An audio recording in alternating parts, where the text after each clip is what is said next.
Hey y'all, I hope you're having a good week. Go ahead and get into the reading and looking at the questions that we have for this week. The first question, in your view, what are the key roles that the state and federal government have and continue to play on our higher education system, and how have these roles differed? I think that really the main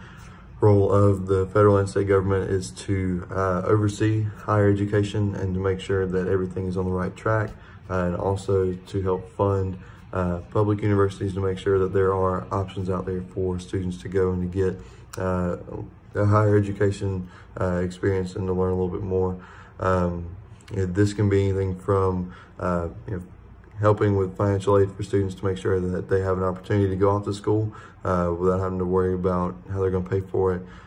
You're creating policies to help benefit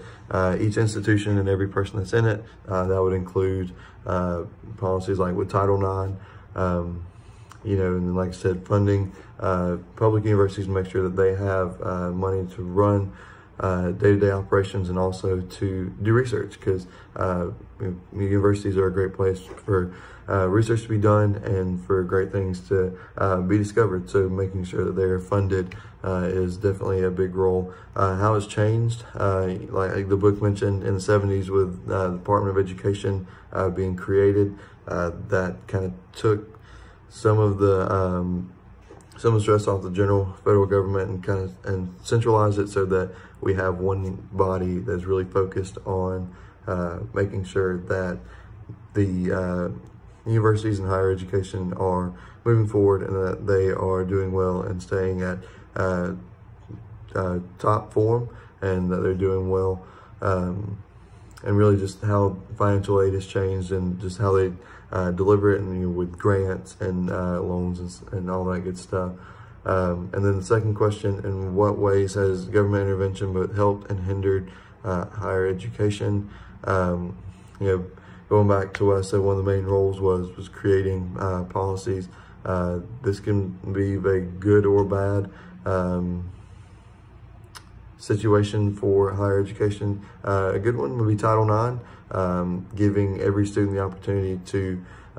do what they want to do, whether it's in sports or in organizations, making sure that there's equal opportunity out there for every person. But then my opinion on the back end of that, when legislation like No Child Left Behind came around, that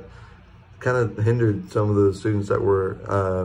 doing a little bit better, because then teachers are going for the bottom of the class and not just each student, and so you're focusing more on the lower end, and so the higher students aren't necessarily getting the attention to move forward and to do as well as they could, and then some people still weren't as prepared as they could have and should have been going into college. Other intervention that is really good for students, grants, Pell Grant, giving students the ability to go to college without having to pay the money back. And then also things like Hope in Georgia, and then I recruit a lot in Florida, so Bright Futures for Florida students pays for their tuition, gives them the opportunity to go to college and not have to worry about where the money's coming from. And that gives them an incentive to go out and to do well in their classes and to be good students at an early age, and then continue as they go on into their college career. I hope y'all have a good rest of the week, and looking forward to the next module.